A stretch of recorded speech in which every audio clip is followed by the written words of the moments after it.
The red smoke rises on another Tuesday night.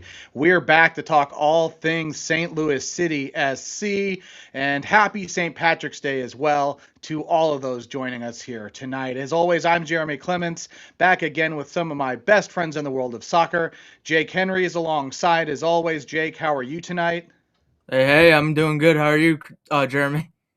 Oh, I can't complain. It's going to be a fun night because we have another special guest subbing into the XI for us tonight in place of Tom Franklin. He's not injured. Don't worry. He'll be back next week, so he's already on the path back. But stepping in from the St. Louis City Boys podcast, our friend Ethan Thornton. Ethan, welcome to the show. How are you, my friend?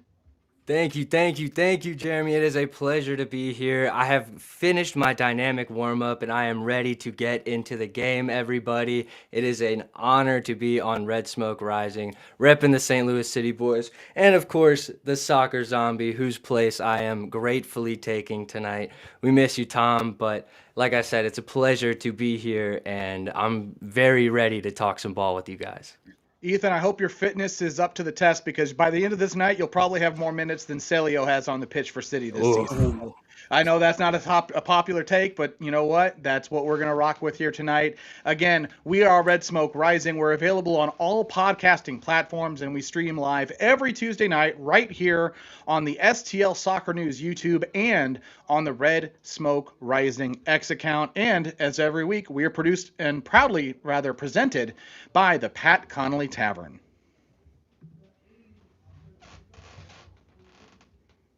It's the disembodied voice of your friendly neighborhood soccer zombie, Tom Franklin.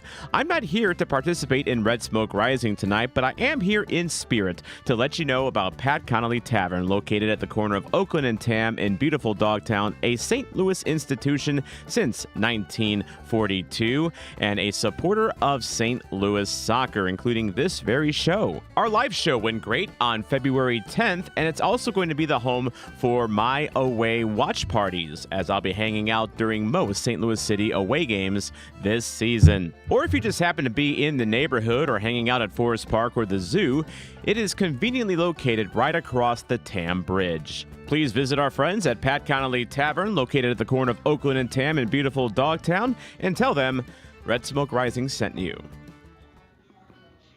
Thank you, disembodied voice of Tom. And guys, we're going to dive into all the city news. But first, we have to go through our new tradition here.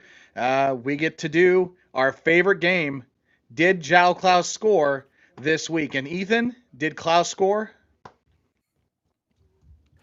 No. Okay, Jake, he didn't score, but did anyone score for St. Louis City? No. So Klaus didn't score, City didn't score, but he still has more goals than City do as a team. Be sure to check us out again next week. We'll have another episode of Did João Klaus score this week, and hopefully we can find out that City gets a goal as well. We'll dive into that game against New England here in just a few minutes. But first, guys, we've got to talk about what was another frustrating loss for St. Louis City SC. They went toe-to-toe for much of the game with LAFC out in California, but unfortunately came up a little bit short in the end, losing 2-0 to LAFC. We'll dive into that game a little bit here, as it was almost a nightmare start for City. Hazy Orozco slipped inside the first minute, giving Denny Bouanga a clear shot in the at the goal. Luckily and uncharacteristically, he shot it over. We all took a breath at that moment. But Jake, I've got to ask you first and foremost, did that moment, that miss, allow City to kind of take that breath and get themselves on their feet, or did it just wake them up? Yeah, I think it did wake them up a little bit. You know, it also goes to show the resilience of this group and how they can just come back from that. Yeah, it would have been 2 games in a row with an early goal against. Wasn't to be for LAFC, at least not yet. We'll get to the goals that came later on. But City did settle in. They generated a few chances early. Conrad Vollum had a chance in the 6th minute. City started to really build themselves into the game. And then Ethan, in the 14th minute, we have a moment that some fans are still really talking about. Came on a set piece. Marcelo Hartle delivering a splendid free kick into the box. Went all the way through and into the back of the net. Everyone for a moment was celebrating. However, the official called it back due to what was apparently a foul on Timo Baumgartel. Ethan, did you see a foul? What's your take on that whole situation? Listen, this is going to be maybe the most controversial moment of the match for me, given that it is a St. Louis City disallowed goal that would have completely changed the complexion of this game. A 1-0 lead early on in the 14th minute, like you said, would have definitely swung the momentum in our favor. However, the foul gets called. And guys, I got to be honest, for me, maybe the softest foul I have ever seen called in the MLS. But guys, I got to give credit where it's due. You got to play the dark arts of soccer well, and LAFC does well in this moment. He feels a forearm in his back, and he does go down. It's really unfortunate that St. Louis City find themselves on the end of that call, but if it's a St. Louis City player going down and it saves us a goal, I got to be honest, I would be celebrating that play. So it's really unfortunate, and I feel hard done by it. It wasn't to be, though. 1-0, and not to mention that we had almost completely dominated that half. Yeah, I mean that's a moment in a game that takes the wind out of your sails. City really could have very easily dropped their heads and stopped playing in that moment. In years past, guys, I think, would we have seen that happen? Would we have seen City just kind of, I don't want to say collapse, but they didn't seem to really quit after that, did they? Not really, no. I was really impressed with how they, how resilient they were. Yeah, Jake, you said it. I thought that we led in the first half. We looked like the better team going into halftime, and it felt good going in 0-0. It really did. It was just kind of going through that first half a little bit. There were plenty of moments.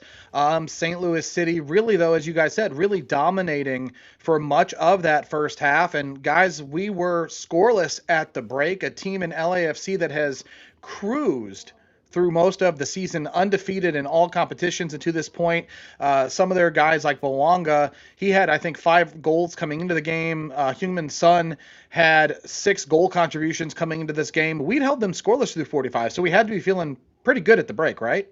Son was almost invisible. I thought. I didn't see him out there at all, really.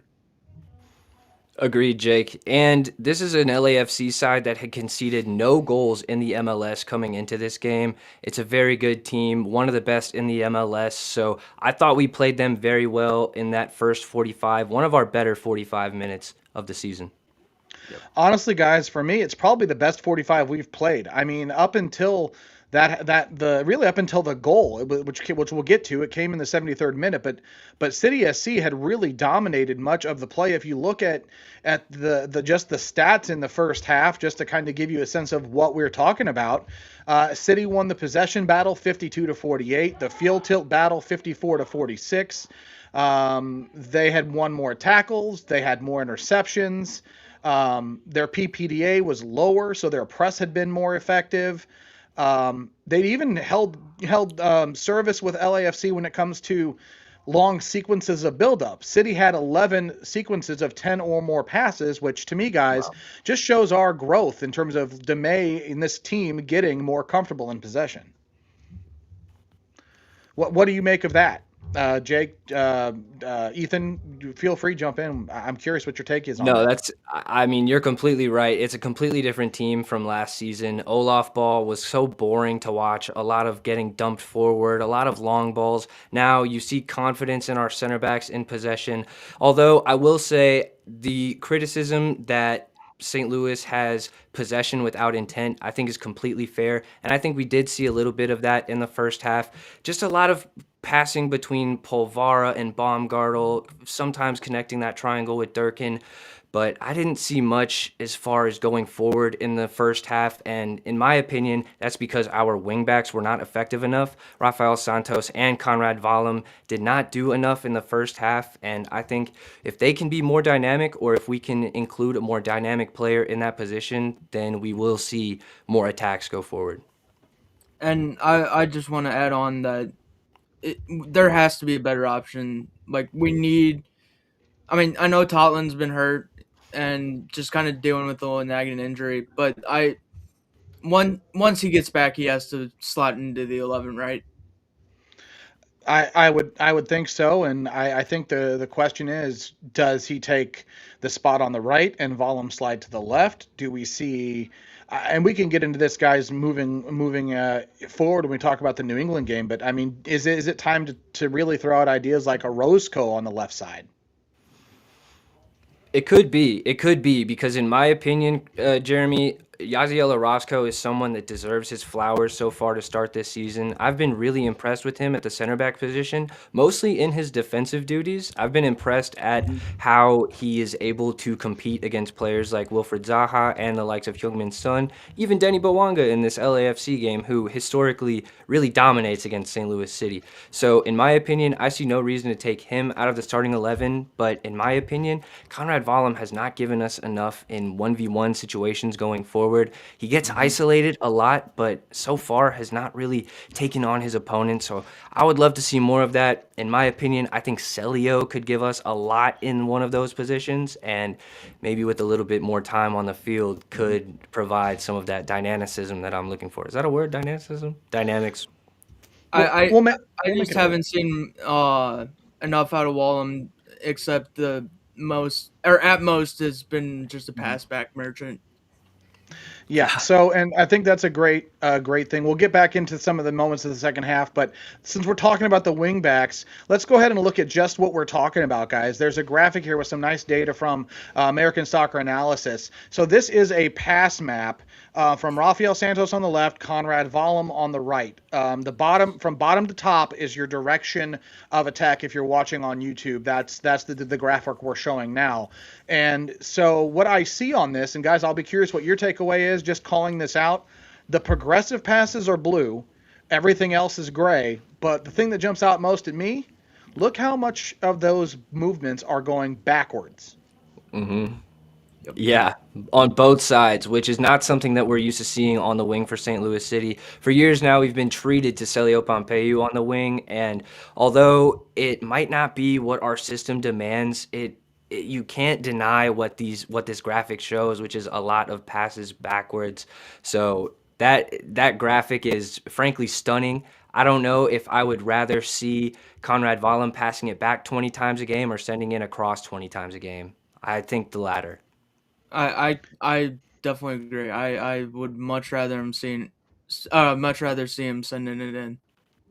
The other thing that jumps out at me with this graphic too, guys, I don't know if you noticed it, but if you look at where most of their ball movement ends, it's right at the edge of the 18. We are not progressively challenging below the 18, breaking it out wide, trying to get to those inline crosses. We're not getting, in my opinion, into enough dangerous areas for some of those crosses. We become extremely predictable if we're going to say, oh, we're going to get to the 18 and dribble it back or pass it back and look to pass or look to cross it from that area of the pitch. I just don't think we're utilizing the full width and full length in those wide areas. What do you guys see?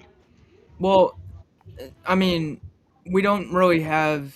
I mean, Cordova now is going to answer this problem a little bit, but like we don't have the bodies, the big enough bodies to really be effective on crosses in terms of like a headed ball method. But once Cordova really gets going, I'm hoping that'll be solved a little bit more because a lot of our height is in our back line.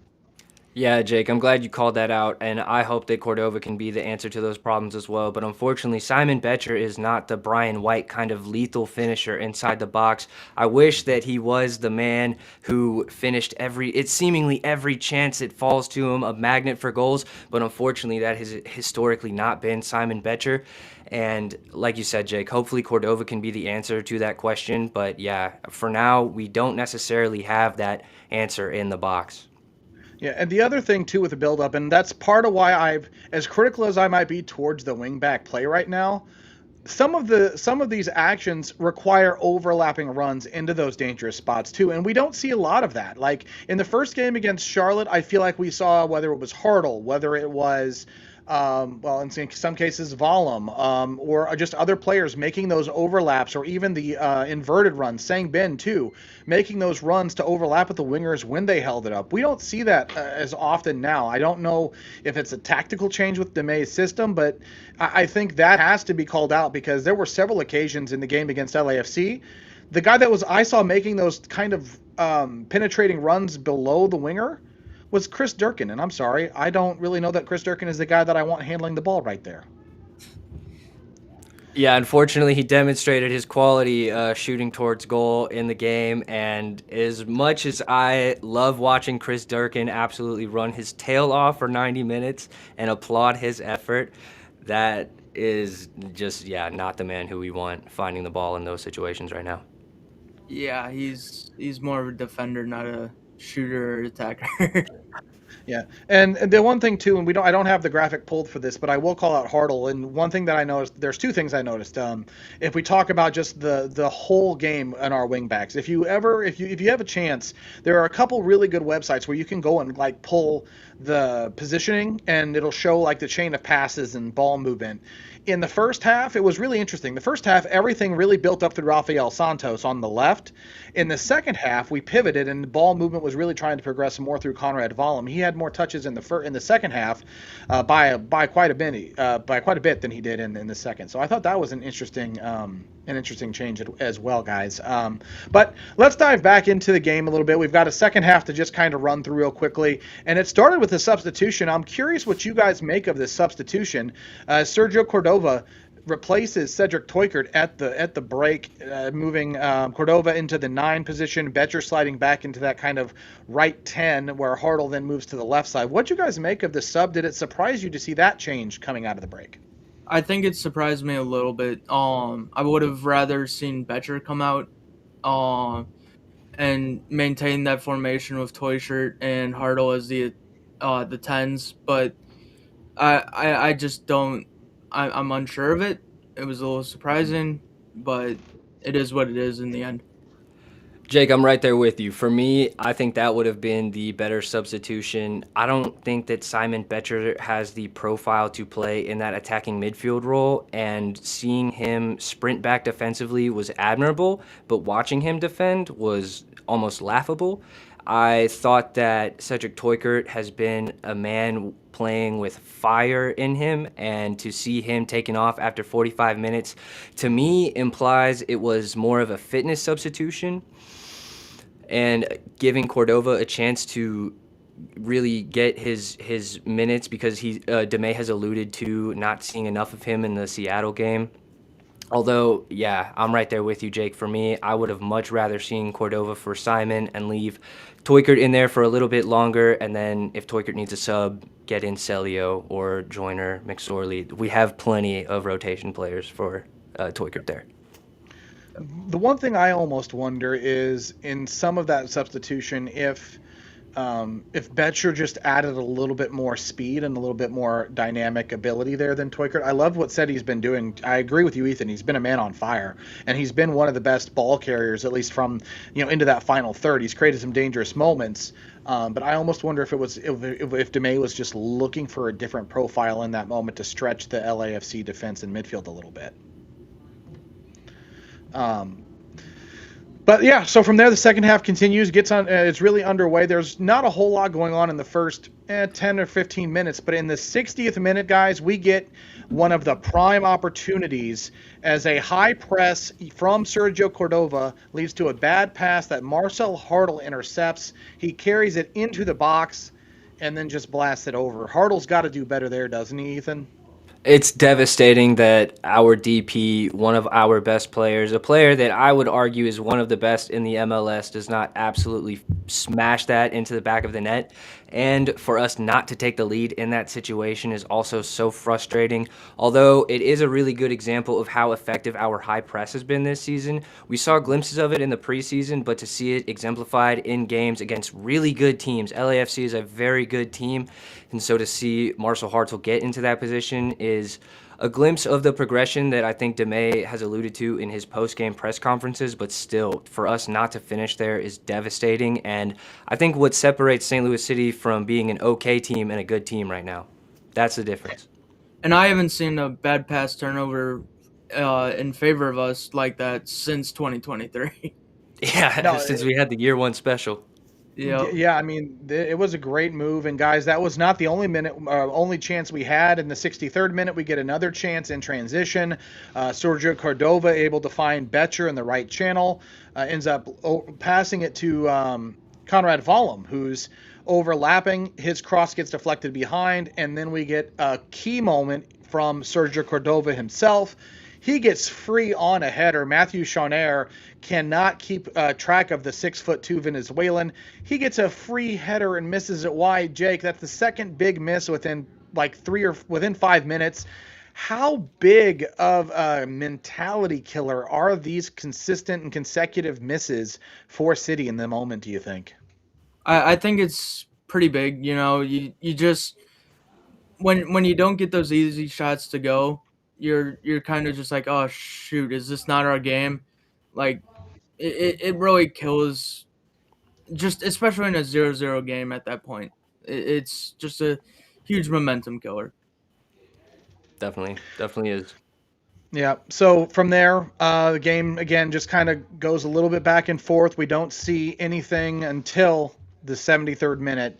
LAFC finally get an error to take advantage of. City have a free kick in their own half. They're trying to build out. There's some link-up play between Daniel Edelman and Chris Durkin. And shout out to STL Soccer News, our friend Chris Gebhardt, our man behind the St. Patrick's Day green curtain tonight. He broke this down very well on his social media. Edelman takes an extra touch, which throws off all of the timing in the world. And a pass that was looking for Durkin goes missing and ends up on the feet of Matthew Chauner, who just has acres of space to dribble, ends up getting to basically the edge of the 18, lets a shot go from distance. It beats Berkey from just outside the 18, a shot that was statistically 0.03 expected goals, 0.39 expected goals on target. So it's a shot that goes in 39% of the time. Guys, I'm going to ask this again later, but is this one we expect our designated player goalie to do better on? I'll simply answer yes. Yeah, But same. I won't get Yeah, into it more than that because Roman Berkey is one of the best goalkeepers in the league, and I will always ride for him. But yes. same. But he's a designated player, so you kind of want a little bit better than that, though. Yeah. So from there, City tries to respond. They get another really good counter opportunity where Marcel Hartl drifts offside from a corner. So LAFC get a corner kick, and this is one where basically it would be 2-on-1. Hartl is the furthest forward attacker, and he drifts offside. Guys, do you think his earlier misses and miscues led Hartl to lose focus? Because it's almost an inexcusable moment for him to drift offside, is it not? Yeah, There, and I think especially with his positioning, you don't normally see your attacking 10 just go drift that far offside. yeah, absolutely. I think that it compounded over the game, right? That first goal being disallowed, the other chances being missed, especially the quality of chance being missed, and now you're down 1-0, and every chance that goes missing hurts even more. So yeah, Jeremy, I think that's a fair call out that his mentality may have been just a little wrong there. Yeah, and it's just a head scratcher. So from there, we start to see some subs. Brendan McSorley replaces Simon Becher in the 77th minute. And unfortunately, again, just a few minutes later, we get the second LAFC goal. Again, it starts with a sequence from a corner where the corner is cleared. A secondary cross is played in. It's also dealt with. LAFC sort of reset, and Boyd crosses the ball into the box from the far left side. Edelman heads it away, but unfortunately, it falls right back to Chenair. He doesn't get closed down. Again, fires from distance, 2-0 LAFC. That goal, worse quality than the first. 0.02 XG, 0.22 expected goals on target. So again, the one thing I will say on this one before I ask this question, I went back and looked at the replay. Berkey was cheating to the left post a bit, probably left a little bit too much of the goal open. But is this one where you think Berkey should do better as well? I'll say again, very simply yes. But to Roman Berkey's defense, both goals go through the legs of Timo Baumgartel, which makes it so difficult to see and also makes it really difficult to anticipate a direction change. And I've never been a goalkeeper at Roman Berkey's level before, so for me to give criticisms is very ridiculous. Although I would like to see Roman Berkey make these saves, and I think that's fair. Roman Berkey has made some of the most ridiculous saves that we have seen in the MLS, and there have been some crazy ones, so I think it's fair to want more from him there. I also think that it's also fair to completely back Roman Berkey. Completely agree. So from there, we start to see more subs. The City's really chasing the game at this point. We get Sang Bin in for Santos. We see Celio come in for Edelman as City's really trying to chase it. The only real question I have, guys, these two subs, they come on the heels of that goal. Is this starting to become a troubling pattern for Yoann Damet where his subs just aren't made early enough? Jake, I'll let you take that one first. Yeah, I haven't really noticed. Until you pointed it out, I hadn't really just noticed that. So I am going to say not really an issue, at least for me. Okay. I don't Ethan? think there's been a pattern of this necessarily, although I think in this game, to me, it was obvious that there were some heavy legs out there and that the boys were gassed. Specifically, Chris Durkin comes to mind, and even Marcel Hartl, because like you said, Jeremy, that's a really uncharacteristic moment for him to find himself offsides.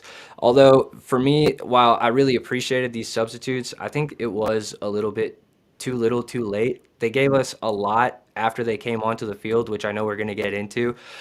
But I know everyone would have liked to see Brendan McSorley a little bit earlier. Everyone would have liked to see Celio a little bit earlier. And in hindsight, it's easy to say, but in the moment, it felt like the substitutions were needed just a little bit earlier. Well, and I think the biggest substitution that everybody was really wanting to see came in the 90th minute. Mackay Joyner coming in for Conrad Vollum. And guys, he was involved from the outset. His first involvement, he whips a left-footed cross into McSorley, whose volley goes, who forces a save from Hugo Lloris. The first thing I noticed, too, in this moment, we've heard a lot about Joyner playing as a 10. He was playing as a wing back, very, very effective in those spaces. 93rd minute, splitting defenders, letting another shot go. That one got blocked away. But guys, we've been clamoring for minutes for Joyner in the first team. We saw him get a brace a few weeks ago with City too. If you're Yoann Damet, how do you not see this and at least say we've got to give this kid a shot?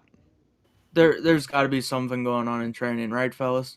Like, Surely, because yeah. that was a performance that demanded more minutes, and it said everything in his play, in his body language. From the moment he stepped onto the field, Mackay Joyner was ready to make an impact, and that showed everything it needed to for me. Yet get this kid more minutes immediately. We need more Mackay Joyner. Yeah, and I think that's really going to be what we'll be watching for this week. I know Damet was on record last week saying that he doesn't reward just singular performances, but guys, I think you see the energy, you see the dangerous chances he brings in. It's definitely a situation where, for me, you've got to inject that energy into the starting 11 to make these games a little bit more fun to watch, a little bit more entertaining, and to give us that extra little bit in the attack, right? Because we've at the end of the day, this is now 3 straight without a goal. At some point, we've got to find a way to get one, right? Yep. Yeah, and I think it's fair to say that we looked the most dangerous in our attacking chances after our substitutions were made. I mean, McSorley had himself a really good opportunity, and the combination that he had with Joyner looked fantastic. It looked like they had been playing on City 2 together for a long time. So I hope that we get to see more of those two on the field, and that includes Celio as well. I would throw his name in there. Yeah. So, guys, just go ahead, bring Jake. that up. No. Sorry, I was just gonna bring up the City 2 connection right there. No, it's a great shout. I mean, it really is. They've got chemistry from playing together for time, so it may be time to utilize that. So, guys, it ends 2-0 in favor of LAFC, but St. Louis ends up out shooting them, out possessing them, out XGing them. There were some positives to take away potentially from the game. Marcel Hartl, after the game, talking to the media, saying, quote, "First, the way how we play, we took over the ball. We had very good position game. We had more ball possession. We had great opportunities to score goals. So, like, we see that what we are training during the week and works on the weekend, and also against the ball where we try to press. We pick the right moments to go out in the high press. And for me, these are 2 good points," end quote. That's what Hartl said after the game. So he's picking out positives. Jake, Ethan, are either of you picking out positives like Marcel Hartl is? Absolutely. I think we've been. I think he's right. I mean, we've been. Just to add on, we've been defensively sound too. I mean, like, for the most part, it's been one of, if not the best defensive teams we've had. As a City optimist, it is impossible not to acknowledge the progression and try and take away positives from these games. But as also a slight pragmatist, it is impossible not to just look at these results and roll your eyes a little bit and get tired of the progression comments, because progress can only take you so far if it's not getting you points and if it's not getting you into the playoffs. So, yes, Marcel Hartl is completely right, and it's demonstrated on the field. Look at the opportunities that he found himself in during the game, but also we have progressed to the bottom of the Western Conference. And I think part of that is the quality of our opponents as well. Yeah, toughest 4-game stretch City's probably going to play all season, guys. This has not been a fun start. So, but if you're tired of the progression and tired of the optimist comments, you probably don't want to listen to the next part, because this is what head coach Yoann Damet said after the game as he looked forward, saying, quote, "If we keep controlling the performance the way we do, the outcome will change. But now we need to keep feeling that feeling of like, okay, we're performing. We're good on the ball. We're good on the press. We're winning the ball back. We're creating some chances in transition, on set pieces, on open play. And now we just need to see the game out with a different outcome, end quote. So the gaffer is confident that if we continue to perform this way, the results will come. Boys, are we confident the results will come? Yeah, I definitely am. It's just a matter of will it come on the foot of Sergio Cordova or Simon Betcher? We don't know. Right. Yeah. One goal is not going to get you many wins through 4 games. And Jeremy, I'm glad that you said that this is going to be one of our hardest 4 game stretches of the season. It was a very unkind opening to us. And Damet is objectively right. It's hard to argue. But yeah, like I said, it's also hard to argue with results. So yeah, Well, I feel positive and I have a good outlook. I do think they're coming. yeah. But Well, yeah, I think so. I think many City fans, guys, are we want to see results. We want to see wins, right? It's been 2 years of not very fun soccer. We've changed coaches multiple times. I think these comments are starting to wear on the fan base a little bit. I've seen a lot of it on social media as well, that we're tired of talking about it. But guys, objectively, from games outside of the San Diego game, when you're talking about Seattle, you're talking about LAFC, uh, you know, we've played. I mean, objectively, I think we've played pretty well and really could have and probably should have had at least 4 points and are just sitting on one. That's just hard to accept, is it not?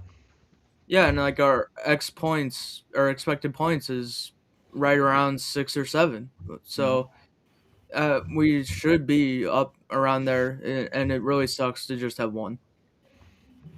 yeah. I mean, truly devastating. And going into the season, we knew that we would be really fortunate to get 4 points out of these first 4 games. That was almost an unrealistic expectation, given we weren't sure just how good Seattle would be going into their game. But I, like I said, like Demay said, we have to keep looking forward and continue taking positives. I would feel worse if Demay was like, "Well, we're cooked. That's it, guys. Wrap it up. The season's a wrap. We're 4 games in. The system I've implemented has not worked for us so far. So let's chalk it up. It's a wrap." I would feel worse if he was saying that. So I'm The glad that players he's I sticking to have his are no guns. good. The Well, players I have are no good. Sounding like Olaf right there. the one thing, my other big takeaway too, is that I've been very pleased to see that we're playing our system or whatever our system is supposed to be on the road, right? Like that to me is another big thing. We're not going into a shell. We're not just playing to scrape out a point. Maybe we did against San Diego a little bit, but I mean, we went toe to toe. We went to LAFC and we're on the front foot through 70 minutes of that game. That's got to at least raise spirits. I know it's one of those what do they call it? It's not a result, but and it's a sentimental victory or whatever you want to call it, but I don't know. A I don't. It's consolation prize. yeah. I Consolation. mean, it's got to count for something. Moral Yeah. victory. Moral victory. That's what it is. Yeah. I don't know, and maybe that's the issue. Maybe those aren't good enough. But guys, we'll get into what some of the changes could be when we talk about New England and give out some predicted starting lineups maybe here in a little bit. Let's pivot over to a little bit of a happier note though. The winning streak for City 2 to start the season continues, guys. City 2 goes out to Ventura County. They get a come from behind victory paced by a brace from Palmer Ault. 2 second half goals. The City 2 wins 3-2 on the road. They're outshot and are basically even on passes. But guys, anything jump out at you from the City 2 game?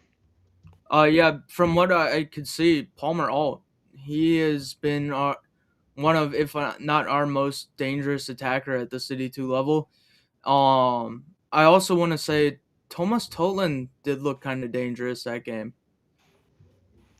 Yeah, that's what really has stood out to me for City 2 so far this season has been the first team cameos that we're getting to see in City 2. And I believe Thomas Totland and Kyle Hebert started against Ventura County, no? Kyle Uh, Hebert did not. it was He just it was just was, yeah. So it's interesting. I'm glad to see that Totland is working back into full fitness. I hope that we can see him getting back into the first team starting 11 here soon. But honestly, for me, this is City 2 taking care of business.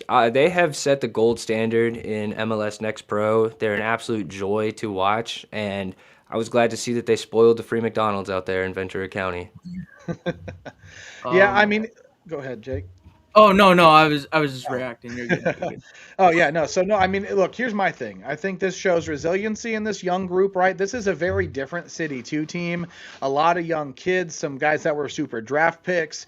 They were behind 1-0, came back, went right down again, 2-1, came back, and then Alt gets his brace for the winner. And I think the Fandalorians with the control alt repeat, I love what I've seen from those guys. Some other notes real quick to mention besides the brace was the first professional goal from Jamone Barclay. Riley Lynch had his second and third assists of the season. These were the second and third goals for Palmer Ault, his first multi-goal game as a professional. Jake, you mentioned him standing out. This is his sixth goal contribution through 3 games. I don't want to go there, but my brain is like, man, the first team needs goals. Ooh, Palmer Ault call up. I don't know. Maybe. Too Yeah. early. Here's my thing. Maybe a little bit. Here's What my do you thing. got? We got some former City 2 guys I think waiting in the ranks on the bench of the first team, including Makai Joyner and Brandon McSorley. But also, I mean, to an extent, Celio Pompeu. So I think there's some guys who are ready and waiting. And I just want to mention quick shout out to Sidney Paris. He was recently called up to the Puerto Rico national team.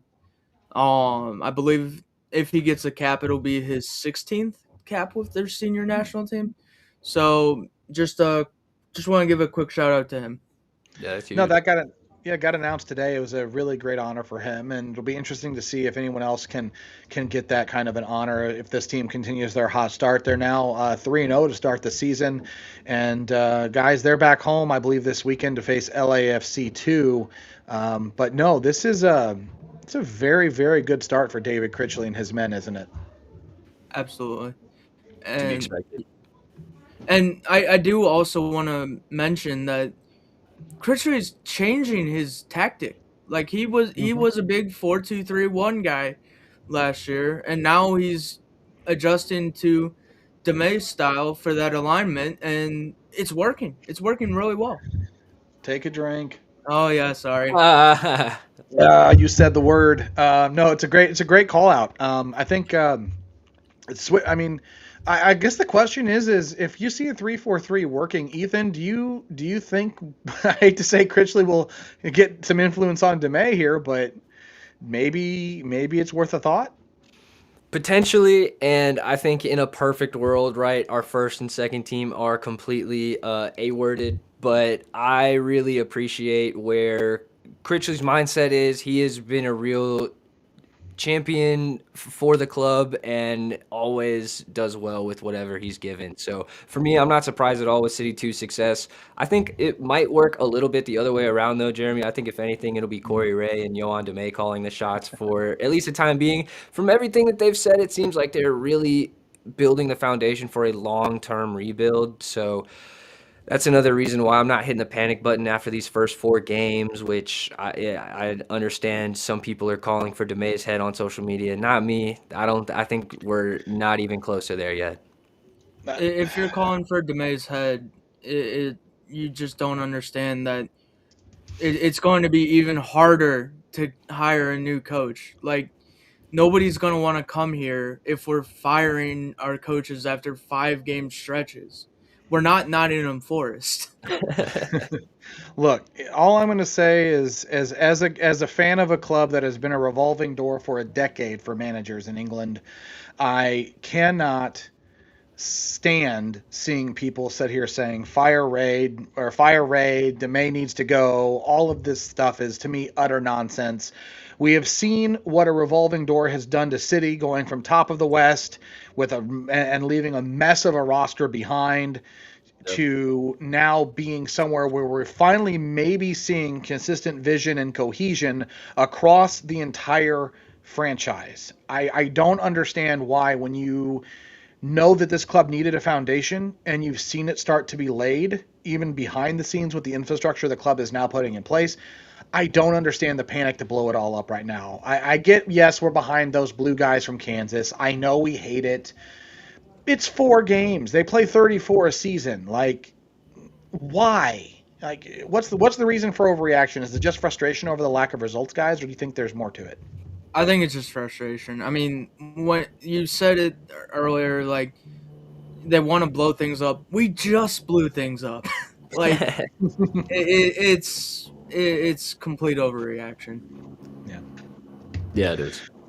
So we've got a loss against LAFC for the first team. We've got City 2 with the win. Let's fast forward to this coming weekend. We're just a few days away now from welcoming New England Revolution to town, City's next opponent this season. It'll be the second time ever we play the Revs. We have a draw with them. It was a 2-2 draw back at Gillette Stadium in 2024. In that game, Simon Betcher and Henry Kessler scored for St. Louis, and for New England, it was Carlos Hill and Luca Langoni. Those are the goal scorers in the all-time series this season. Up until this weekend, I think a lot of folks saw New England as a team that, okay, this might be a little easy. Well, unfortunately for us, New England just throttled FC Cincinnati 6-1. Their only win of the season. They're 1-0-2. Guys, how are we feeling going into this game against the Revs? Yeah, Jeremy, you pretty much explained my feelings pretty well. I was feeling confident, and then this weekend happened. We looked good against LAFC, but New England put together the performance of the season so far for them. It was pretty astounding to watch, especially given that FC Cincinnati has so much quality, and that result really shocked me, even after Cincinnati went down to 10 men. So we are going to see is what I have to say about that. And for a team that can't buy a goal, now we have to go up against U.S. men's national team keeper Matt Turner. So that'll be a fun one. It's going to be a fun one. I'll be curious to see the XI. For those watching our YouTube, we've thrown up a graphic just kind of previewing the series of where the two teams are so far. Here's what I'll say. They scored 6 against Cincinnati, but they've only got 14 shots on goal all season, right? If you look at their PPDA, they're not a team that's going to effectively high press, allowing just under 15 passes per defensive action. They're averaging just over 8 shots on goal per 90, and they don't carry a majority of the possession on average at 45%. So to me, this feels like a game that if I'm saying on paper, I know what they just did against Cincinnati. Maybe that's an anomaly, and maybe this is a game St. Louis City can control and come away with the 3 points in. We'll get to predictions in a minute. But, guys, statistically speaking, anything else jump out at you guys where you think City could have an advantage? I think the shots on goal, I mean, it hopefully it'll find the net eventually. That has to, right? Hopefully. All right, guys, let's talk starting 11s. The game is on Saturday evening. We've got training this week. We've got training on Thursday. We'll get the injury reports on Friday to find out player availability. So with all those variables, let's have a little bit of fun as we start to wrap up this episode of Red Smoke Rising. What do you think we see in the starting 11? Do you see sweeping changes, or do you see Damet being one to continue his stance of, hey, we played well, let's not rock the boat too much? Jake, you go ahead and get us started. So, what I really want to see is completely different to what I think we'll see. What I really want to see is a 3-4-1-2 with Hardo in the middle and Cordova and Toyshirt up top. But I think he'll keep. I think he'll keep with the standard. Interesting. You don't think that we'll see some rotation in game number 5? Because that's where I'm at, Jake. For me, yeah. We've seen the first 4 games, and I appreciate Damet's commitment to the starting 11 and trying to retain the consistency. But for me, someone pointed it out in the chat earlier as well. We have Sergio Cordova for around 10 more games, and we need to see. He needs to give us the best that he's got if he wants to earn a full-time contract and not just be a lone player. So I would like to see Sergio Cordova at the starting position in lieu of Simon Betcher. For me, I think that is a normal substitution. I think that would be a proper substitution, but I also think that we should leave Seti Toikert in the starting 11. Like I said earlier, he's been playing with a real fire and been electric, like showing signs of the Seti Toikert that we signed in after the summer of 2024. So I'm that's what I'm hoping to see. Leave Seti Toikert and let Sergio Cordova get a run at the starting 11. Absolutely. I that's just the only really change I could see him making. Yeah. For me, I'm gonna go wild. All right, here's the deal. I've been less than impressed with Sergio with Santos, and I've been frustrated with Conrad Vollum. I don't know that you take both out of the lineup. I wouldn't be mad if you did. I would honestly, at this point, I know Falou Fall is back in training, but I don't think he's fit enough. And I hate to mess with the back line too much, but I could see, and I don't know if a lot of people would be mad at it. You've got Hazi Orozco, who's played some wing back. You could play him as on the left side. You could start Tots on the right side, and you could slot Mbake Fall in on the right side of the defensive three, leaving Paul Vara and Baumgartel in place. I know that'd be changing up a lot in a defense that's been pretty good to start the season, but I wouldn't be mad at that. And I'm with you, Ethan. I think it was you said Cordova for Betcher up top, 100%. I was calling for it last week. I think you've got to let Betcher sort himself out. But that'd be my 11 is Cordova up top, and I would make a few changes on the back line. As we're wrapping up this episode of Red Smoke Rising, again, Ethan Thornton from the City Boys podcast, kind enough to step in and join us tonight. Jake Henry with us as always as well. And then again, a big thank you to Chris Gebhardt, our man behind the scenes from STL Soccer News, helping out again. But I want to get some real quick predictions from you guys before we start to get out of here. And Ethan, you're our guest. I will ask you first. Does City get their first win of the week, or of the season rather, this weekend against New England? Guys, maybe I am sipping that Damet Kool-Aid, but I am feeling a St. Louis City W this weekend against New England. Despite our results so far this season, I think that we have played very well against some of the best teams in the league, and I think that that will show at Energizer Park in front of the home fans against a good New England side. I am going to predict a 2-1 victory. I do think that Carles Gil will find the back of the net for New England. He is absolutely nasty. But I got Marcel Hartel bagging a goal and doing his thing. I think he's due, and I would love to see Sergio Cordova get his first for St. Louis City as well. So those are my two goal scorers. That's my prediction this week, and let's go City. Thank you guys again for having me. Don't forget to tell your mother you love her. Don't go anywhere. We're not leaving just yet. We're not kicking you out. You're staying around. Hang out. Hang on, Jake. You're up. But I love the enthusiasm. But Jake, you're up next. What's your prediction, my friend? So I have not predicted a City win all year. I just want to preface that right now. And that is not going to change as I'm predicting a 1-1 draw. I'm going to go with SIU Cougar alum Matt Polster somehow scoring. Wow. Probably on a corner. And then I'm going to go Marcel Hartel, like Ethan said, as our goal. So yeah, I'm going 1-1 off the probably head of Matt Polster and the foot of Marcel Hartel.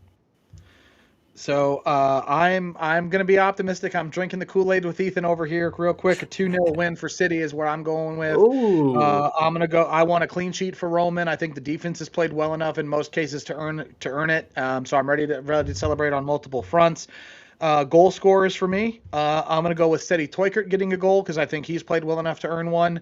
And I think we'll get a substitute in Brendan McSorley. I think he's played well. I think if he gets on, he'll get us a goal late. So Seti to start, and then we'll go with McSorley off the bench. So that's my prediction. So we're going with a win for me, a win from Ethan, and a draw for Jake. Again, thanks to everyone who's been hanging out with us tonight here on Red Smoke Rising. We're not done yet. We've got the final third still to come up. And we've got a few other housekeeping measures that I want to get to, some other city news or other soccer news in St. Louis. But before we do any of that, I want to give our buddy and guest host Ethan a chance to tell you more about where you can find him and where you can find the City Boys. So Ethan, tell us more about yourself, your podcast, and where we can find you guys. Thank you so much, Jeremy. It has been an absolute pleasure as always. I'm excited to keep the fun going. Make sure and stick around with us. But my name has been Ethan Thornton. I am from the St. Louis City Boys, Kings, Queens, and in-betweens. Make sure and join us on YouTube and Spotify. That's where you can find us. We're also on Instagram at St. Louis City Boys. Very easy to find us. We make all kinds of St. Louis City content. We like to jump into the U.S. men's national team and the U.S. women's national team when relevant, and also some MLS content when we got time for it. But really, our heart and passion is with St. Louis City. We are three guys from the city, and it has been an absolute pleasure to be on Red Smoke Rising with you guys. Make sure and check us out. Yeah, thank you guys for having me. Hey, we're glad that you could come on and hang out with us and fill the zombified shoes of Tom Franklin for a week. And hopefully not the last time we have you on the show. It's been a pleasure having you, Ethan. Love the work you guys do. You have a mostly brand new crest at this point, or badge, or logo, whatever we want to call it. It's designed, you were telling us before the show, it was designed by one of your own. You want to tell us a little bit about your co-host, because it's not just you, it's Ethan and not Ethan, it's Grayson and Jake, right? No, Jake? What? That's right. Jacob and Grayson are my two other co-hosts. They also love their mothers very much and are disappointed they couldn't be here. But we absolutely, we love getting involved in the St. Louis City community, and you can find us at Santos pregames, Luligan pregames, Jacob, Ratcliffe, Grayson Knight.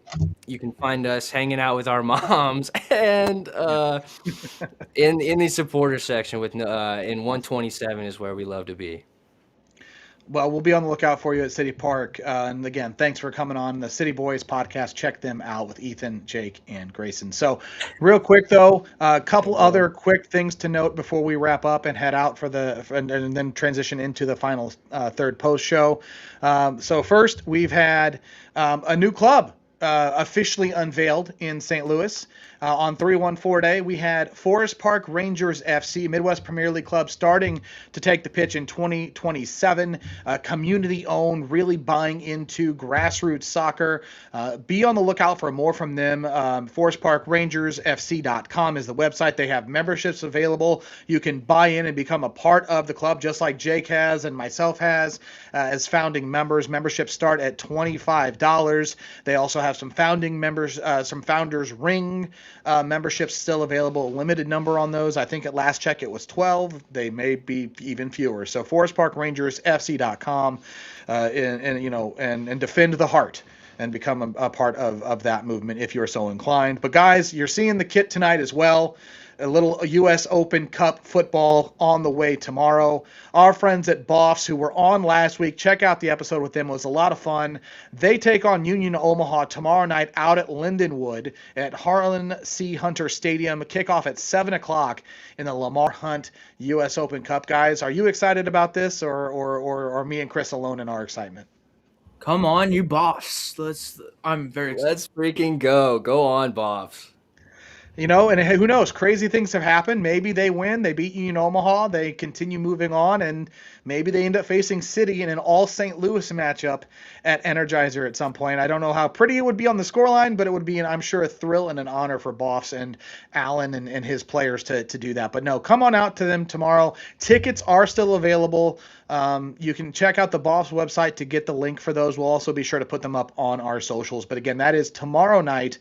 Out at Lindenwood at 7 o'clock is the kickoff between Boffs of the Midwest Premier League and Union Omaha. So from all of us here at Red Smoke Rising, up the Boffs for sure. So guys, that just about does it for us tonight here on the pod portion of Red Smoke Rising. Be sure to check out our YouTube. We will have the final third coming up in just a few minutes. But guys, it's been an absolute blast talking City with you guys tonight. And again, for all of us here at Red Smoke Rising, I'm Jeremy Clements. I am the villain of the pod, Pedro Stan, Jake Henry. I'm Ethan Thornton. Don't forget to tell your mother you love her. And as always, from all of us here, let's go City. Let's go City. Let's go.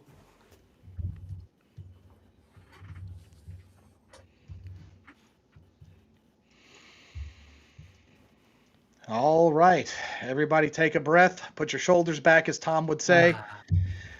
Business portion's done. It's time for the final third. Let's That get hour into flew. it. Let's That hour let's flew. That did. Yep, That was it a did. lot of fun. That was a lot of fun, Ethan. It's been a pleasure having you, man. You're great. This was great. It was easy just talking football with all you guys. But we'll dive into the final third. I haven't had a chance to get deep into the chat tonight. So guys, anybody in the chat, what thoughts do you have? I know we've covered a lot of information. I'm curious. Let's start the final third with this question. Guys, it is St. Patrick's Day. Anybody here Irish? Anybody have any favorite St. Patty's Day traditions? I don't, but maybe you all do. Back, well, I was gonna say back in the day, but I'm only 21. So 2 years ago, no, we used to do these leprechaun traps and stuff all in grade school. That was all good fun. Kind of miss it, kind of don't, but Shout out to it all was my. just all sorts of fun. No, I was just gonna say shout out to all my fellow Irish men and women in the chat and who joined us.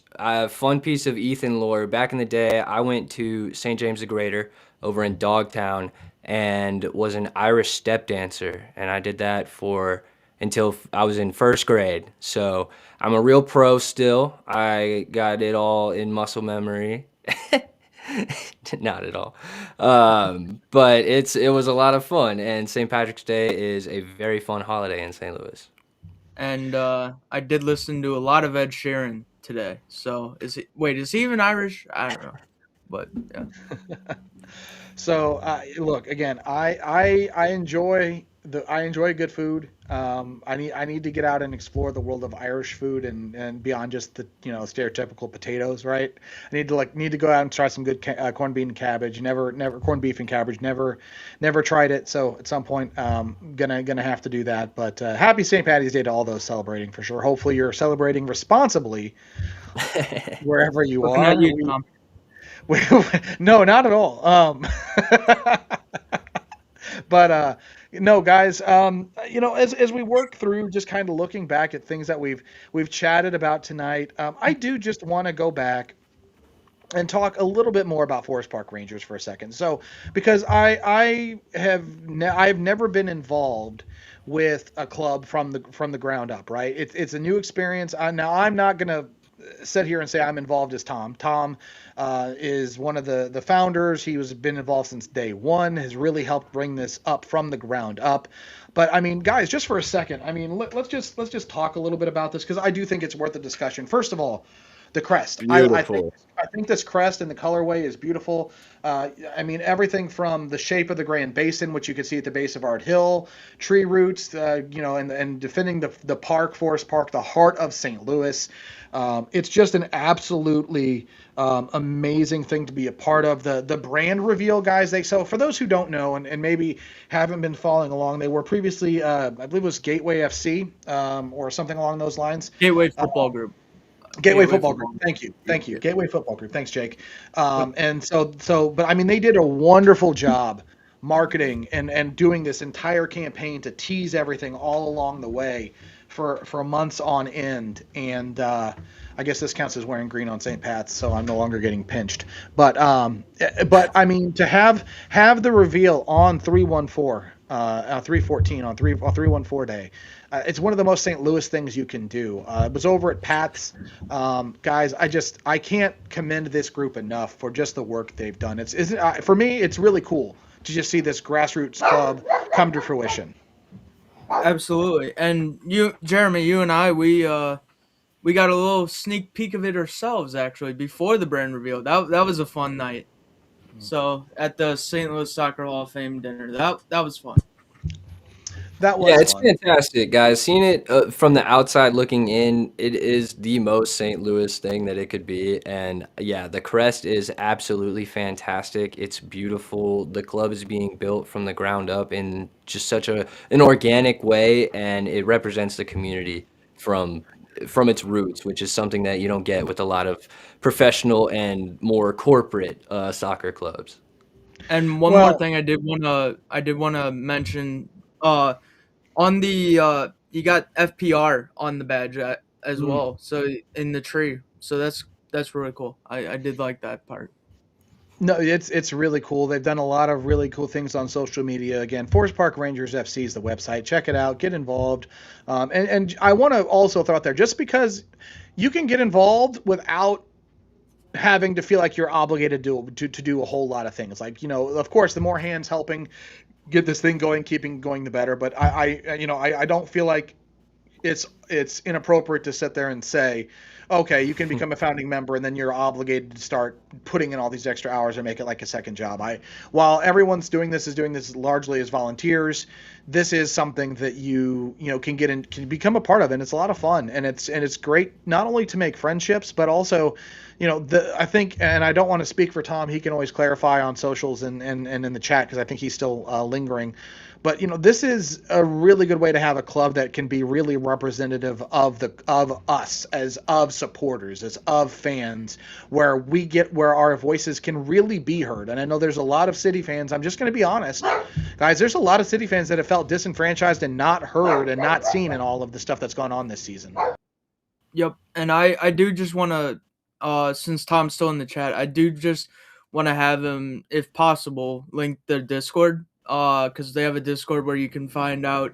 They got all sorts of different chats where you can go and just do all your volunteer work if you so choose. So that I would just really hope that the Discord link gets posted. So yeah, so again, a good bit of conversation there about Forest Park Rangers. Just a really neat thing. I do want to also dive back into City just a little bit. Ethan, we've had a few different guests on. We talked to the guys from Boss last week. We had Eric Cole, the always swole one from South End supporters, on a few weeks ago. We were able to talk some food with him. I figure I might as well talk some food with you as well, my friend. Do it. Anything catching your attention food wise at the park?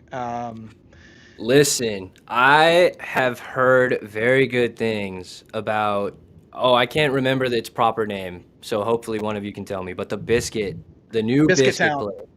Biscuit Town is allegedly the spot to go. And so that's what I have my eyes on the next time I go to the park.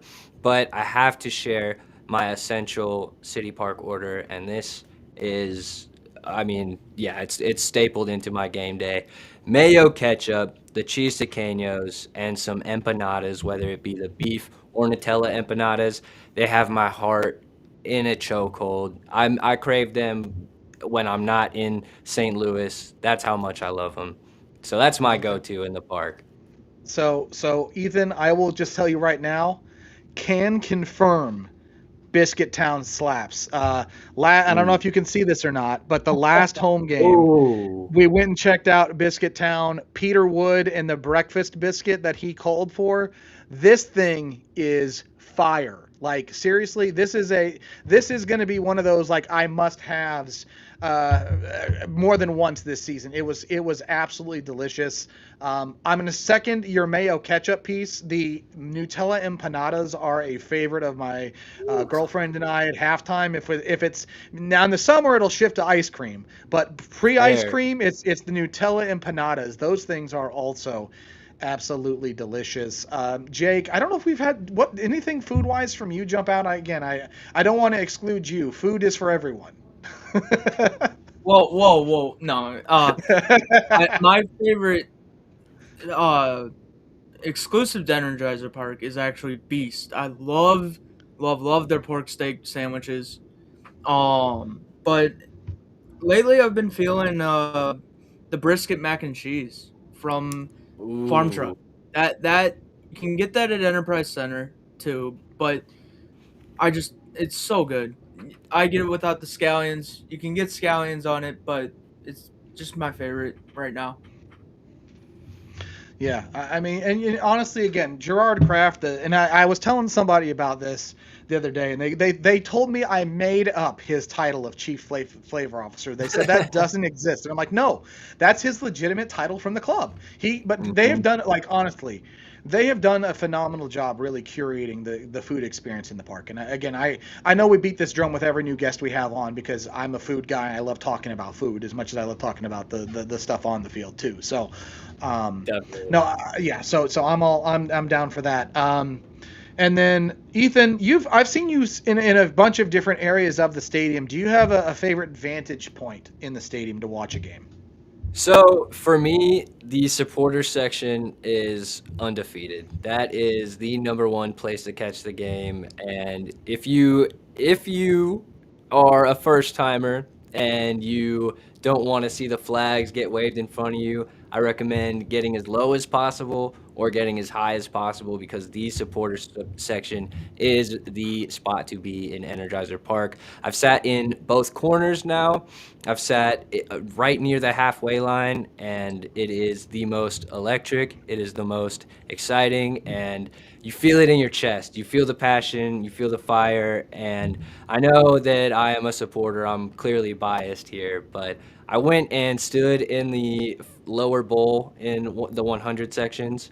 And guys, I felt like a madman. I felt like I was chanting and clapping, and I felt like a madman. So for me, the supporter section is the place to be, and specifically 127 or 121. I think 121 is where I like to go.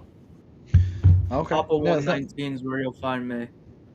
okay. Yeah, and I'm normally in 120 with my no goal patrol peeps. So, and then as of the last home game, if you were at that game, you probably got to witness the debut of Jeremy as a capo. So that was a blast. Hey. Yeah. No. I can't believe I missed it.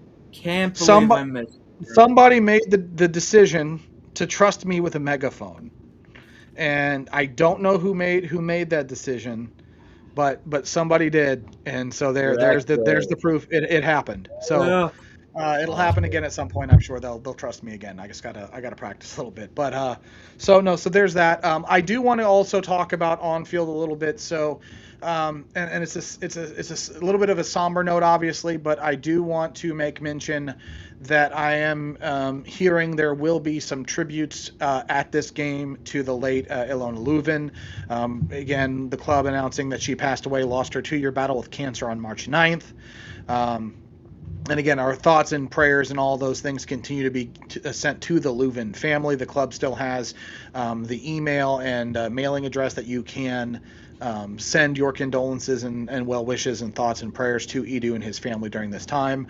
But I understand that the club has some things planned, and I also understand that there are some things likely in flux and in process from the supporter groups as well. So if you're a member of one of the registered supporter groups, be on your lookout for that information. If not, there will likely be some organized moments of tribute. And to that end, I want to go out back, and I think we had a show since Klaus and LAFC, or LA Galaxy rather, had their tribute of wearing the armbands. But I want to go out, and I don't know if anybody has seen it. I think I've seen it shared by a number of folks on social media. But Mark Dos Santos, the head coach of LAFC, he opened his press conference with a written statement about Edu. And guys, it's powerful stuff to just see this outpouring from across the soccer globe. I know we talked about it last week. You still see the cancer awareness ribbon behind our logo on the screen here on YouTube for this episode. But guys, it just strikes me the power of the community in soccer in moments like this. It's really something. I mean, just no matter what team you're on, you got your fellow soccer players back. It's touching. Yeah, it was really classy from LAFC. They had a tribute to Ilona during the game, I believe, and the armbands are just really classy. The way that the league has come to support our number 10, and I'm in support of whatever the club does to pay tribute. Yeah, I think I know that there's been some division, and I understand the reasons why, and I will do my best to not open that can of worms again, because I think I did on social media initially, but I think in moments like this, it's a little bigger than just the game, and I understand there are personal things at play, but again, I just think it's great to see so many from City and beyond kind of rally and support him in this really, really impossible moment. So, needing to shift back to some happier things, though, guys. I know we're predicting a win, or two of us are predicting wins as well this weekend against New England. What's up, Jake? What's up? No. I was saying sorry for predicting a draw. Oh, you're fine. Jake, you're fine. You're the city pessimist. I think that's what you're not just a Pedro stan. You're the city pessimist. That's what's happening here. Yeah. But guys, I do think though there is an element to this as well. Like if you think about going into the regular season, right? And I know that this is maybe heavier than what we normally do in the final third of more businessy, but I think it's an interesting thing to think of. With how well this team has played, with guys that we probably maybe didn't pencil in as starters in some of these positions to start the season. We haven't, and for good reason or sad reason, and not a good reason, but I'm saying good in that we understand why we have not had Edu Leuven. It's not a good reason, but it's one that we can justify. Yeah. That's my point. So I want to clarify that. But we know we haven't had Edu Leuven. We know we haven't had necessarily a really fit replacement for Betcher, who struggled. The back line, I think a lot of us thought Mbake Fall was going to be a starter, but we've seen Hazy Orozco there. Dante Polvara's played pretty well, but I think we would have all expected that to be Falou Fall's spot. So is there something to be said or something to make us even more optimistic about how good we've looked against at least 3 of the 4 teams we've played without some of these key pieces? I think St. Louis City definitely deserve credit for how we have handled this, well, frankly, turbulent time. I mean, we're missing one of our most influential players on the field, and I think it is fair to say that at full health, Falou Fall is a penciled-in starter along with Mbake. So I do believe that we are a little under strength, but yeah, I think that specifically our back line deserves credit. I've been, like I said, impressed by Orozco so far this season. I think that he's played above his level, and I could understand hearing Timo Baumgartel criticisms if you watch our goals back, but I think that for the most part he's been solid in the central center back position.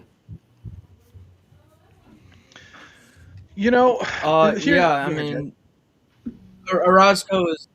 Yeah, no, it's just Orozco has been a very pleasant surprise, especially for being 21 and playing against some of the arguably biggest stars in MLS. Mm-hmm. So, well, and you can think about who he's had in his pocket. I mean, Zaha against Charlotte. Yeah. Honestly, there were long stretches of that game that we didn't hear the name Denny Bouanga. And I mean, granted, I know they played midweek, but Son Heung-min was, I think, Ethan, you said it during the pod portion, was invisible, or it might have been Jake. But, I mean, there's something to be said about how well this team has played defensively, is there not? 100% there is, and also I think it's been exemplified by how confident they look in possession. I think about Polvara and Baumgartel, and I talked about that. It was possession without intent, but it's possession, and that can build confidence over a match. The other team can't score if they don't have the ball, and when a team like LAFC has the ball, they are a threat to score. So far, yeah, I think we do have positives to take from the defense. Jake, what were you gonna say? Just the defense has been probably my favorite part of watching this team, which is crazy to say after watching Olaf ball, but no, it's definitely a lot of fun to watch them. And I think one thing, and this is interesting. So you've mentioned Olaf a few times. I think the one thing that I had written it down somewhere in our show notes, I think, and we didn't really get into it in the pod, but Olaf went on record multiple times saying, I play the way I'm playing because I don't have the guys to play the system I want. Mm-hmm. Do we think Yoann's run into that at all? I mean, seemingly everything that I've heard Yoann say publicly and has seemingly been matched the eye test, or at least what I can see him trying to do. So I don't think he's being limited in the way that maybe Olaf was, but what do you guys see in that? It's a good question, Jeremy, because there are still things missing from the team, right? Specifically goals. That is the main thing missing. But yeah, I think that our system has looked miles better than last season. We did not go. Well, I suppose that we did go toe to toe with LAFC at points last year, drawing them 2-2. But I still think that we look miles better, and despite the things that we were missing, yeah. Yeah, and Absolutely. I think Chris is spot on in the chat. The system looks good. It's the talent that's lacking. And again, I guess so. Let's spin it forward. What? And I hate to put this big picture, but what does City need? I asked Marcel Hartle in the post game press conference. Is it luck? Is it like what needs to change for you to score? He said confidence, but what do you think City needs to score, and what do you think we need to see in the transfer window for folks to think and trust that Corey Ray actually has a plan? Jeremy, that is, yeah, I wish I had the perfect answer, right? That would be a money answering question. But I think that we knew coming into this season that potentially Simon Betcher was not going to be the man. I think that, I mean, I had personal hopes that we would see a Simon Betcher breakout season. But for right now, I think that Cordova will, like Jake said, hopefully be the answer to that problem. And so the more we see of Cordova, the more confident I think that we will feel in our attack. And hopefully placing that talent in the right position to score. I think that we've seen Marcel Hartel, who has oodles of talent, get into good positions. And yeah, I think the team is still building confidence. The system is working for the most part, and I think that we could see that. I miss scoring goals. just Yeah. putting it. Just man, it And I see in the chat from Ray Kirsting that Olaf lost the dressing room early, and under Damet we look like we can score, and I completely agree. Especially when I see these substitutions made, especially late on in the game when players like McSorley are getting Mhm. chances, when players like Joyner look dangerous. So I'm I'm not too concerned about our attack, especially if we can put some past New England. Although we have an ongoing joke on the City Boys podcast that goalkeepers love a team of the match day performance against St. Louis City, and with Matt Turner being a World Cup hopeful, he needs those performances consistently to cement himself as the U.S. men's national team starter, which I think he would be dying to do. So I do have concerns about that, although we have to break the dam eventually. and hopefully it That's does. where that's where I wonder or think we're going to be like. I think that's the situation we're going to find ourselves in. It's kind of like you break that dam and then the goals come. That's my hope. I mean, we haven't been far off. I mean, granted, for all the stuff I've thrown at Simon Betcher and Tom has put in the chat tonight as well, because I see you over there, Soccer Zombie. Uh, he has not been far off. He just hasn't been clinical. Cordova had a chance with off that header, wasn't clinical. I think it's just those. It's a game of inches, and we'll get it right. We like the law of averages. The guy that was on color on the broadcast, on color commentary, even said he's like, you have to think Brian at some Dunstep, point yeah. the law of averages breaks and City gets something out of this because objectively, even and they're not just saying it to say it, we played pretty well against LAFC on the balance of things. We did. We did. So Ethan, I think you've mentioned a little bit that you guys on the St. Louis City Boys podcast, shameless plug, do great work, but you guys do like to break in the USMNT stuff and national team conversation a little bit. I know we're a St. Louis City Definitely. pod, but I need to ask you because we did have some national team news. Well, actually two fronts. The first one, guys, we got confirmation of what Olympic Games are coming to St. Louis to play at St. Louis Stadium. We'll have 8 games total, including a quarterfinal game. So, Crazy. gauging a level of excitement for Olympic soccer in St. Louis. Are you guys excited? Are you hoping to get tickets? What are we feeling Oh my about the God. Olympics? I'm freaking pumped. Let's just put it Yeah. that way. Let's just Yeah, put it that dude, way. that's gonna be hype. That's gonna be hype. I don't care who's playing in Energizer Park in St. Louis Stadium. I cannot wait to catch an Olympic game. Those the Olympics and the general vibe surrounding them are so what's the word I'm looking for? They're so exciting. It's so dramatic. Yeah. And so for that to be taking place in St. Louis in 2028 is going to be very cool. Yep. Yeah, I'm excited. I mean, I've been to a number of like Gold Cup games, including a couple friendlies that didn't feature the U.S. I will say the environment is a completely different experience at those national team games, but I mean, this is a level of soccer in terms of like the Olympics and just I have no idea what to expect in terms of an environment. So that's what's got me We excited. we do have to remember that I don't believe these are the senior national team guys. They're the under Yeah. 23s, Yep. but that still makes they'll still be extremely fun to watch.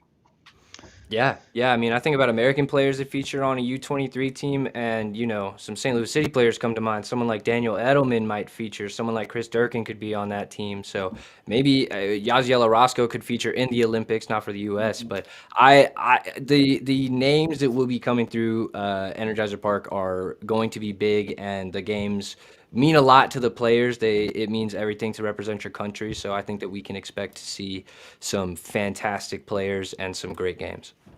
Yeah, and Jake, that's a great call out. I think it's a U22 team. I think they can designate it's somewhere between 3 and 5 guys over a certain age, because the whole purpose of that is that FIFA wants to protect the spectacle of the World Cup, so they're not allowed to have the same rosters in the national teams. That's why the tournaments are treated differently. It's an agreement that FIFA and IOC have, so it will be different, but it's exciting nonetheless. But as it also ties into the national team, we've got new USA kits for the World Cup that were unveiled. Ethan, have you seen the new kits? I sure have. The official ones, guys, look so good. The US have been, in my opinion, missing the mark on those white jerseys for some time now. Just a little bit too plain, in my opinion, a little bit too white t-shirt vibes. And so for the World Cup, they put a lot more flair into it. Apparently, they took a lot of feedback from the players into account when making this jersey. And for me, guys, this is one of the best US jerseys in some time. I absolutely love our new kit. Are you talking the home one that's got the flag on it, or the dark blue that's got the stars, or both? I'm specifically referencing our new home kit, although the new away kit with the stars on it looks very good as well. Love the flag kit. Love it. Yeah, so I'm a big fan. I know it was I forget which World Cup it was, but the Waldo kit from years ago might have been 2010. That one was really popular, but it's really cool to see what they've done this year. So, from what I understand, both of these kits are references to what the U.S. had in '94. So, in the '94 World Cup, the home kit was the same stripes, but they were vertical. Or not the same, but similar. They were a wavy vertical pattern. And the away kit, which I think a lot of people have probably seen a ton, Iconic. it's that iconic kind of denim with like the swooping stars. I love that kit. I will say for this round of kits, to be completely honest, I love the home kit. They're sold out already. And I'm guessing I'm sure they'll restock, but I really love those. The away kit's probably gonna have to grow on me. It's just, I don't know, something about it, but I love that home kit, that red white flag looking kit. That's Yeah, gonna it be looks brilliant. great. Yeah. So guys, I don't know. I'm excited for the World Cup. I'm excited for the Olympics coming to St. Louis. It's an exciting time for soccer. I'm also excited again. I'm just gonna give them another plug. U.S. Open Cup soccer tomorrow. Boffs playing Union Omaha out at Lindenwood, 7 o'clock kickoff. I mean, you know, for me, guys, like we've heard a lot over the years, especially since the Leagues Cup really was inceptualized a few years back, about the U.S. Open Cup meaning so much. I think getting that place packed, or as packed as we can, would really help show at least what St. Louis thinks of an Open Cup matchup, especially one that doesn't involve an MLS team. Because I know there's been a lot of criticism for folks who said, well, people don't come out to watch the city games for the U.S. Open Cup. It doesn't matter. I think this is a great opportunity for folks to come out and show that the Open Cup matters. Yep, for sure. Completely agree. It's one of the most exciting tournaments that the U.S. soccer realm has to offer. It's so historic, and really it means a lot to the St. Louis region. it means a lot to the game of soccer in St. Louis. I think it's one of our stakes to our claim in the soccer capital. So for me, I'm itching to get to a St. Louis City Open Cup game, and I wish I could be at the Buffs game tomorrow. Yeah. So for those, I've seen a couple questions pop up in chat. I want to go ahead and answer those. If you're looking for merch, they cannot sell the merch at Lindenwood. The college will not allow it. What you need to do is go on Instagram and find them on their socials for Boffs and message them, and they will work out a way to get you some fine merch like this kit. I think Jake has a scarf. Maybe I know I have a scarf. So Alan and his team will work on that with you. But message them on their socials. As far as the television and the question there, I believe the game's on Paramount Plus streaming. I believe that's or is it CBS? I will double check that real quickly, but it is being streamed online or on TV. I just need Plus to. and CBS Glass, so yeah. Oh, so both. Okay, I was covered. Okay, Yeah. so great, cool. So they will be televised if you're out of town and cannot make it. Hopeful to see a lot of you guys there tomorrow night. But guys, it has been an absolute blast talking soccer with you guys. As we start to kind of wrap up and head out again, I want to give, before we get out of here on a fun note, one more time, Ethan, thank you. Tell us about yourself, your podcast, and where we can find you. So again, I'm Ethan Thornton. I'm a member of the St. Louis City Boys. My two other co-hosts could not be here tonight, but they are Grayson and Jacob. The City Boys podcast, we are big on inclusivity, we're big on St. Louis City, and big on passion. So come over to YouTube, listen to us on Spotify, check us out on Instagram, and yeah, we're excited to be here, excited to continue talking St. Louis City soccer, and very honored to be on Red Smoke Rising tonight. Thank you guys for having me again. Thanks for joining us, Ethan. Yeah, Absolute thanks, pleasure. Thanks, Ethan. And guys, one last question. We'll have a little bit of fun to get out of here on the final third. Today is St. Patrick's Day, but let's rank our favorite party holidays. St. Patrick's Day, Mardi Gras, 4th of July, or the night before Thanksgiving. Ooh, some good options. Some very good options. I'm gonna go. Oh, go ahead, Ethan. Ethan, go. No, ahead. I was just gonna say I'm a summer birthday kid. My birthday is July 2nd, so July 4th has a special little double celebration for me. So I'm gonna put that one first. I have great memories in Busch Stadium on July 4th. Then I'm going to go for Mardi Gras. It's pretty exciting and a great time, especially in St. Louis. Then I'm going St. Patty's Day, and the night before Thanksgiving will round it out for me. So, I don't have much of a social life. No, but that's a completely different story. So, I'm gonna go July 4th first, and then St. Patrick's Day, and then the bottom two are going to be 1A, 1B 3A, 3B, I guess, of Mardi Gras and the night before Thanksgiving. Strictly because I don't really go out for those. So, yeah. That's fair.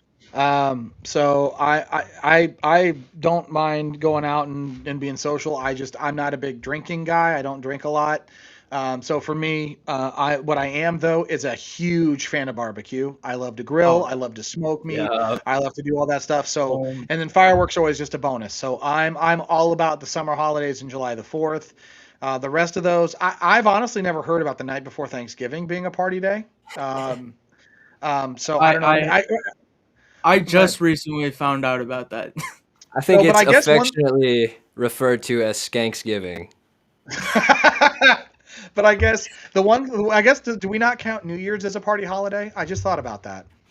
There's a good shout in the chat for Cinco de Mayo as well, so there's plenty out there. There are. So I'm curious, chat. Do you have a favorite party holiday? Again, I'm going 4th of July because I've got memories of not only late now in life smoking good stuff and seeing fireworks, but also growing up. It was always family. It was always fireworks, and it was always fun. So that's mine. But I'm curious. Cinco de Mayo is not bad. I like tacos. So great one. Like I got tacos and Chipotle quesadillas. waiting for me after we wrap here. So Oh, okay. Well, if that's the case, we don't want to keep your Chipotle waiting. So we'll be nice to you, Jake. We'll let you go get your food. For Ethan Thornton of the St. Louis City Boys podcast, for Jake Henry, I'm Jeremy Clemens. This has been another edition of the Final Third and of Red Smoke Rising. We thank you all for hanging out with us on a Tuesday night, wherever you may be. Hopefully you've enjoyed your St. Patrick's Day responsibly. Stay safe out there. We will see you next week to talk about City some more and all things from the New England Revolution game. Until then, let's go City. see you.